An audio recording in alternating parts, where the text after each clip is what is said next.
আসসালামু আলাইকুম সবাইকে। দেশ ও দেশের বাইরে পৃথিবীর যে যেখানে আছেন, বাংলা ভাষায় যারা কথা বলেন, সুস্থ আছেন, ভালো আছেন, সেই ভাবতেছেন প্রবাসে যাবেন। প্রবাসে গিয়ে আপনি কি করবেন, বা অনেকেই প্রবাসে গিয়ে হতাশাগ্রস্তভাবে আছেন, কাজ পাচ্ছেন না, বা যে লোকের মাধ্যমে আপনি প্রবাসে গিয়েছেন, বিশেষ করে সৌদি আরবে আপনি কোনো লোকের মারফতে, বা যেটাকে আমরা বাংলা ভাষায় দালাল বলে থাকি, দালালের মাধ্যমে, বা কোনো আপনার পাড়া প্রতিবেশীর ভাইয়ের মাধ্যমে, বা আপনার রিলেটিভের মাধ্যমে আপনি সৌদি আরবে গিয়েছেন। যাওয়ার পর আপনি বুঝতেছেন যে এখানে আসার পর দুনিয়াটা কত কঠিন জায়গা, বা আপনাকে যে ব্যক্তি সৌদি আরবে নিয়েছে সে আপনার সাথে কি নিষ্ঠুর আচরণ করতেছে বা করবে, এই ধরনের বিষয় নিয়ে আমি আপনাদের সাথে আজকে একটি ছোট্ট ভিডিও বানাচ্ছি। যদি আমার এই ভিডিওটি সম্পূর্ণ দেখেন তাহলে আমি মনে করব যে আপনার জীবনের মোড় ঘুরে যেতে পারে, বা আপনি যার মাধ্যমে সৌদি আরবে যাচ্ছেন তাকে আপনি কিছু প্রশ্ন করতে পারবেন, বা সেই বিষয় নিয়ে আজকের এই ভিডিওটি। যদি আমার এই ভিডিওটি আপনার ভালো লাগে তাহলে আপনি অবশ্যই আমার এই ভিডিওটিতে একটি লাইক করে যাবেন, আর আপনার সুন্দর মতামত বা আপনার মতামতের অপেক্ষায় থাকবো, বা আপনি আপনার মনের অভিমত আপনি আমাকে জানাতে পারেন আমি যে ভিডিওটি বানাচ্ছি। আজ আমি আপনাদের জন্য যে ভিডিওটি বানাচ্ছি, ভিডিওটি হলো অনেক ভাই বাংলাদেশ থেকে সৌদি আরবে যেতে চাচ্ছেন, বা সৌদি যাচ্ছেন বা যাবেন।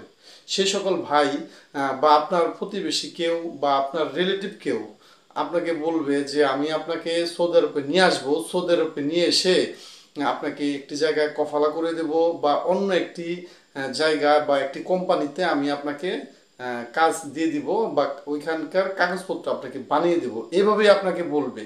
সাধারণত হয়তোবা আরবি যে শব্দগুলো সেটা আপনার সাথে ব্যবহার করবে না, হয়তোবা আপনি নতুন, এজন্য আপনাকে বাংলা ভাষায় এভাবেই বলবে যে আমি আপনাকে সৌদি আরবে এনে আমার কাছে রেখে আকামা বানিয়ে দিয়ে কোনো একটি কোম্পানিতে বা কোনো একটি ফ্যাক্টরিতে আমি আপনাকে কাজে লাগিয়ে ওই কোম্পানির বা ওই ফ্যাক্টরির কাগজপত্র করে দেব। এই স্বপ্ন দেখিয়ে আপনাকে প্রবাসী নিবে বা সৌদি আরবে নিবে। তারপরে আপনি সেখানে যাওয়ার পরে আপনি অনেক কিছু করে ফেলবেন, এই ধরনের স্বপ্ন আপনাকে দেখাবে। 8 ঘন্টা ডিউটির কথা বলবে, ওভারটাইম আছে, মাসে 1 থেকে 1.5 লক্ষ টাকা আপনি কামাবেন, এই ধরনের কথা বলেই আপনাকে ইমপ্রেস করবে তার প্রতি, বা তার প্রতি আপনাকে বিশ্বাস জন্ম নেওয়া হবে।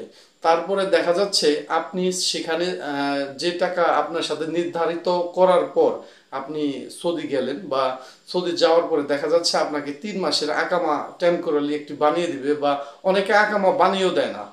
এজন্যই আর কাজের কথা তো আসলে এটি সোনার হরিণের মতো হয়ে যাচ্ছে। সেই ক্ষেত্রে আপনাকে আকামা 3 মাসের অনেকেই বানিয়ে দেয়, দেওয়ার পরে আপনাকে বলে যে আপনি এখন কাজ খুঁজে নেন, বা আপনার প্রতি তার দায়িত্ব শেষ। এই ধরনের আচরণ, বিশেষ করে এখনকার যারা সৌদি আরবে লোক নিচ্ছে তারা এই ধরনের আচরণগুলোই করে থাকে। আমি আপনাকে বিশেষ অনুরোধ করে বলবো, যদি আমার এই ভিডিওটি আপনি দেখেন বা আপনার সামনে পড়ে থাকে, তাহলে আপনি যার মাধ্যমে সৌদি আরবে যাবেন তাকে কয়েকটি প্রশ্ন করবেন যে আমি আপনার মাধ্যমে সৌদি আরবে আসবো, আসার পরে আমাকে আকামা বানিয়ে দিতে হবে আপনার 1 বছরের বা 12 মাসের আকামা আপনি আমাকে বানিয়ে দিবেন আমেল আইডি ভিসায়। যদি আপনি যান সৌদি আরবে, আপনি কথাগুলো একটু মনোযোগ সহকারে শুনবেন। আপনি যদি আমেল আইডি ভিসায় সৌদি আরবে যান তাহলে আপনার আকামা 1 বছরের বানিয়ে যাতে দেয় সেই কথাটা উল্লেখ করবেন। আর দ্বিতীয়ত, কোনো কোম্পানিতে বা কোনো ফ্যাক্টরিতে আপনাকে কাজে লাগিয়ে দিবে, বা সেই জায়গায় আপনাকে কফালা করে দিবে, আরবি ভাষায় সেটাকে কফালা বলে। আর আমরা সাধারণভাবে যেটা বুঝি যে আপনাকে ওই ফ্যাক্টরিতে বা ওই কোম্পানিতে আপনাকে কাগজপত্র করে ওই কোম্পানির লোক বানিয়ে আপনাকে কাজে লাগিয়ে দিবে, এইভাবেই আমরা সাধারণত বুঝে থাকি। কিন্তু সৌদি আরবে কফালা শব্দটি প্রচলিত। আপনি সৌদি আরবে যাওয়ার পরে কোনো একটি কোম্পানিতে আপনাকে কফালা করে দেবে, বা ওইখানকার ফ্যাক্টরি ওয়ার্কার বানিয়ে দিবে, এই ধরনের কথা অনেকেই বলে, বা সৌদি আরবে যায়, অনেকে করেও দেয়। হয়তো বা 100 জন সৌদি আরবে যদি কোনো ভাই যায়, সেখানে দেখা যাচ্ছে 2 4 5 জন বা 40 50 জন এইভাবে হতেও পারে বা হয়। কিন্তু ম্যাক্সিমামই এখন প্রতারক চক্রর দিনগুলো বেশি, বা প্রতারণাই হচ্ছে মানুষ। আপনি যদি কোনোভাবেই কোনো ভাইয়ের মাধ্যমে, কোনো প্রতিবেশীর মাধ্যমে বা কোনো আত্মীয় স্বজন বা কোনো দালালের মাধ্যমে যদি আপনি সৌদি আরবে যান, আপনার প্রথম কথা থাকবে আপনি 12 মাসের আকামা তার কাছ থেকে নিবেন। এবং কি যদি আপনি নিজে কাজ জানেন বা আপনি কাজ খুঁজে নেওয়ার মতন অ্যাবিলিটি আপনার কাছে থাকে, বা আপনাকে কেউ যদি আপনার যার মাধ্যমে যাবেন সেইখান থেকে আকামা নিয়ে যদি আপনি আপনার কোনো অন্য কোনো আত্মীয়র মাধ্যমে কাজ পেয়ে যান বা কাজ করেন, সেই বিষয়টি আলাদা। আর যে আপনাকে নিবে তার সাথে যদি আপনার এগ্রিমেন্ট থাকে বা কোনো কথা থাকে যে আপনাকে কাজ লাগিয়ে দিবে, কাজ ভালো একটি স্যালারি ধরিয়ে দিবে, এই কথা যদি বলে কোনো ভাই আপনাকে নেয়, সঠিকভাবে নেয় বা সঠিকভাবে যদি আপনাকে কাজগুলো করে দেয়, তাহলে তো আলহামদুলিল্লাহ খুব ভালো বিষয়।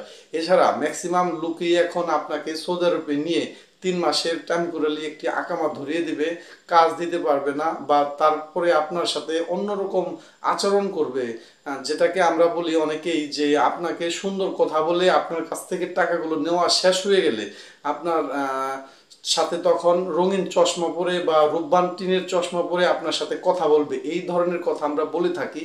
এজন্যই আপনারা যদি আমার এই কথাগুলো বুঝে থাকেন, তাহলে অবশ্যই আপনার মূল্যবান মতামতটি আমার সাথে শেয়ার করতে পারেন। আপনি সৌদি আরবে গেলে 3 মাসের আকামা কখনোই নেবেন না, এবং কি 12 মাসের আকামা নেবেন। এবং আপনি যদি দক্ষশীল লোক হয়ে থাকেন, তাহলে দেখা যাচ্ছে কাজ আপনার জন্য কোনো সমস্যা হবে না। আপনি যদি সৌদি আরবে নতুন যান, তাহলে অবশ্যই কাজের গ্যারান্টি এবং কি আকামার গ্যারান্টিটা নিয়ে আপনি সৌদি আরবে যাবেন। এই মেসেজটি দেওয়ার জন্য আজকের এই ভিডিওটি। যদি আমার এই কথায় কোনো ভাই মনে কষ্ট নিয়ে থাকেন বা আমার কথায় যদি আপনি সামান্যতম উপকার হয়ে থাকে, তাহলে অবশ্যই কমেন্টস করে জানাবেন। সৌদি আরব সংক্রান্ত যদি কোনো তথ্য আপনি পেতে চান, সৌদি আরব নিয়ে যদি কোনো বিষয় আপনার জানার থাকে, বা সৌদি আরবে কী কাজ করলে আপনি ভালো থাকবেন, কিভাবে সৌদি আরবে গেলে আপনি ভালো কিছু করতে পারবেন, এই ধরনের যদি কোনো তথ্য বা আপনার মূল্যবান মতামত থাকে, তাহলে অবশ্যই জানাবেন। আজ এতটুকুই। ভালো থাকবেন, সুস্থ থাকবেন। আসসালামু আলাইকুম রহমতুল্লাহি ওয়া বারাকাতুহু।